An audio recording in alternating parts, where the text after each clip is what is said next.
might have some technical issues, but the whole world is broken right now.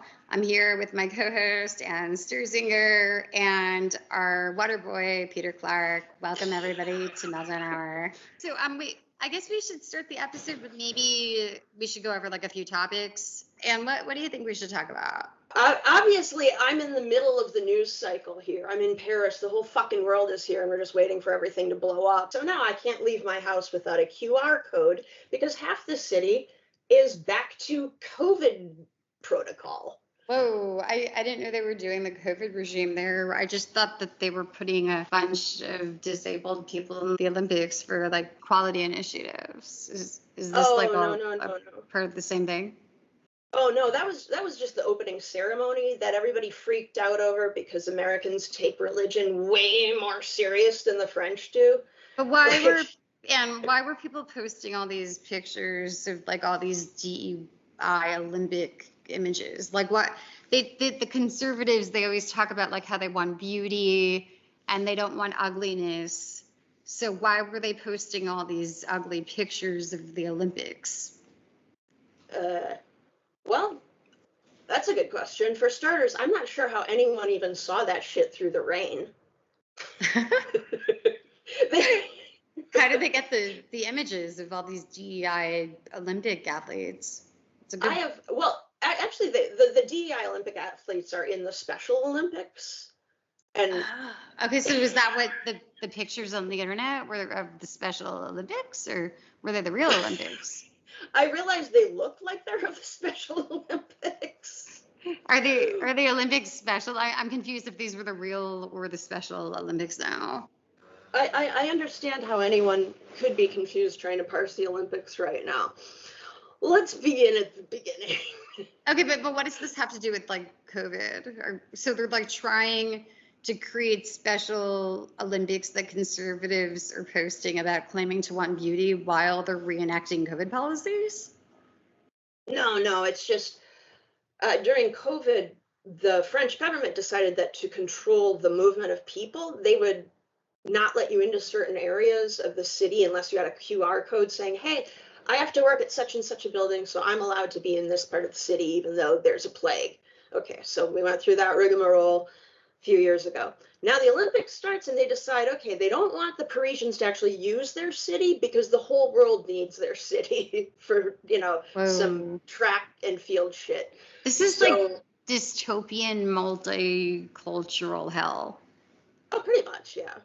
I mean, they tried to kick a lot of the migrants out of downtown because they were trashing the place and nobody wants Paris to be looking hideous for the Olympics, but they didn't really succeed. So I don't know. For the opening ceremony, I wanted to go downtown and watch it, but it started to pour rain and they had set it all up to be outside. I mean, today it's beautiful. Gorgeous day. But can you leave without a QR code? No. I mean, I can't go downtown. That's terrifying. It kind of is. And I thought it would be okay because I was like, well, I live here. I should be able to get a QR code. But no, you have to be able to prove that you specifically have to go to the Louvre for your job to be allowed in these zones. I mean, there's like Hunger Games, So what happens if you sneak in though? Like if you sneak in, like do they arrest you? Like what happens? Well, you can't. I mean, if they find is it you fenced there, off? Like you can't just like walk down? Like how secure is it? It's fenced off. It's fenced, like the whole down for weeks. They've been putting up more and more like this really cheap, tacky looking screen stuff, like it's a high school football game. Or actually worse, like a high school cross country meet. That's how ad hoc it looks. Doesn't sound like the image of Paris that people have. No. So I think this is like an anti-Paris thing in Paris. Is it going to cause another French Revolution? I wish it would. I mean, they tried a few weeks ago with that election, but that's a whole different political bowl of barf soup that to tell you the truth, not only do we have the Olympics in Paris, I'm not even sure if we have a government in Paris. So this sounds kind of like Weekend at Biden's, where you don't know the government is even operating. They might be dead. We don't know if they have any control. You know, things are just running psychotically and nobody is doing anything. Which kind of like America with the whole Biden situation. You know, when he resigned, was he like on his deathbed? Was it just like all a ploy to get Kamala in? Do they have him locked up in a room right now?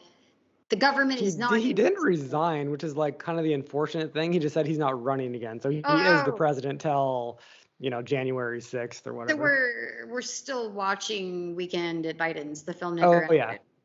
He's still the president. I thought that you wrote a letter of resignation. Maybe I was just looking at the cursive font and assumed.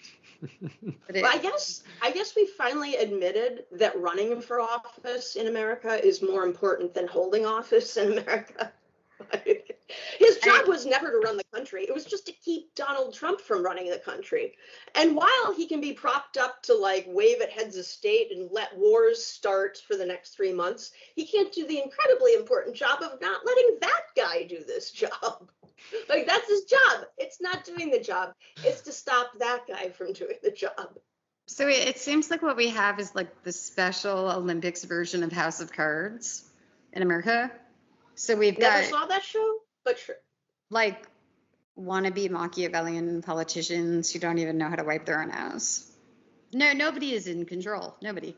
There still are, I mean, like Obama still has like huge sway in the Democratic Party. So he and a couple, like Nancy Pelosi also probably were like, we're going to make your life hell, Biden, unless you step down or, you know, and basically hand it over to Kamala.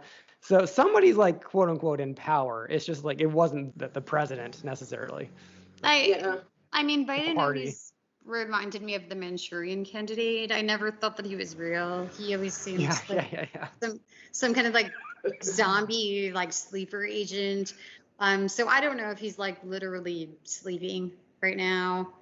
I don't believe anything. I don't even believe in democracy. It's all fake. It would be amazing if it comes out that like he actually did die, like right after the debate or something like this, because he's been showing his face like hardly at all. Dead. And there's a way in which that is actually possible, that he is dead, and he we're could be seeing dead like right now. Holograms and shit. He could be. Is Trump dead? I mean, because my impression was that they only tried to assassinate him, and that after the whole bullet thing happened, he like emerged as an Ubermensch, and you know, then the right was winning, you know, and we got JD Vance, and people were like, "Hey, can you introduce me to Vance?" You know, because I had people that were following Vance. Vance was following people on Twitter that I was mutuals with, and people were like, "Hey, can you introduce me to JD Vance?" I'm like, these people that are being followed by Vance, they barely. They just follow me on Twitter. Like I can't introduce anyone to JD Vance. I have no connections to JD Vance. I just have people that are following, that Vance is following on Twitter, that are also following me. And I was playing it up a little. I was like, hey, I have connections to JD Vance. It was a joke. Like he doesn't even know who I am. Like JD Vance is never going to talk to me. People are so transparent in their social climbing. Holy shit. They'll just like friend you and be like, I've heard you know JD Vance. Don't know or care who you are, but can you introduce me? Like, right. Just like calm down. Like, try and at least make it look good. You guys have no class at all. I was trying to play it off a little bit, just as a social experiment. So I mean, I wasn't telling these people that I had connections to Vance, but people were looking at his followers and my followers and saying that we had the same followers, and That's funny. Promise anyone an intro to Vance. I don't think that Vance would even. Okay, so you know what? I actually think that Vance would be more likely to get a beer with me than Biden. You know, if we're going by like the beer test. Oh, totally. I think if Biden swallowed half a beer, his liver would give out and he'd be gone. that would finally kill him if he wasn't already dead. It's strange because the people that I know that know Vance, they're afraid of me because they're afraid that I'm going to like act too uncouth. and like ruin a populist movement by acting too populist on one hand. And then I've got another hand of people who think that I belong to like some elite cabal because I'm a Jewish bohemian intellectual type. And they think that me and Vance are like hanging out right now and like plotting some technocracy. God. Rachel, we're not supposed to talk about that on the pod. I'm not supposed to talk about anything if I want any power. I just have to go to like elite dinner parties and say nothing. Yeah, exactly. No, what I learned, like dealing with these people is actually like that the less you say, the more you accomplish. So you can actually like do nothing and get up to the top just by saying nothing at all. I mean, like JD Vance hasn't done anything in his political career aside from just kiss up to Trump.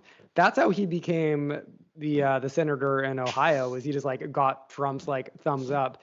So he was like the natural selection there, and then now he's a VP selection just because he was nice to Trump. Like he hasn't done anything. You know what? I actually like Vance because he had a rough childhood. I mean, like if you read Hillbilly Elegy, he actually did come from a rough background, and he did work his way up through, grit rather than just like ass kissing and smoothing his way into that's social totally true. bliss. But he did, the VP pick and also his political success, it would not have happened without Trump. Like there's just no chance of that. Okay, but the whole assassination attempt on Trump, it's just like made him this powerful Ubermensch figure, and then they get Vance in and, like the online right is like, hey, we're winning, well, and meanwhile, I have people that are like, stop talking, like, don't say anything about this. Like, you're not allowed to say anything about anything at all. And I'm like, well, I don't think I'm going to get a role in the new administration anyway, like By the way, have you ever seen anyone that old get that high on adrenaline or any other substance in your life as Donald Trump was after he got shot in the ear? Oh yeah. Holy shit, that guy was high. Like you could see it in his face. Like when he comes up and he's pumping his fist, like that's probably the highest he's ever been in his life. I've heard that guy doesn't even drink. Like he has never been that shit-faced in his entire existence. I'm surprised he didn't start singing. Like you could just see it in his face. He was like, I am the tiger. Maybe I should have tried whiskey and working out. Donald Trump is the new punk rock. He's like 80 years old and he's never been that high before. This might sound like too serious. I don't know if you're allowed to be serious anymore. I think that might have been like outlawed by the digital norms. But I like Donald Trump. The reason is that he's honest and he's loud and he's bold and he's brave. And that America's traditional elites have always been like super quiet and hush hush and like so discreet and so delicate, where Donald Trump is kind of just like, I'm going to say what I want, I'm going to do what I want. And I think that we need more of that in our country. We've sort of been oppressed by like this PR mentality where we have to just like keep everything on the DL. That's like traditionally old money. I don't like that at all. So if we can have a bolder, braver country in America, the home of the bold and the brave, it's better than the alternative.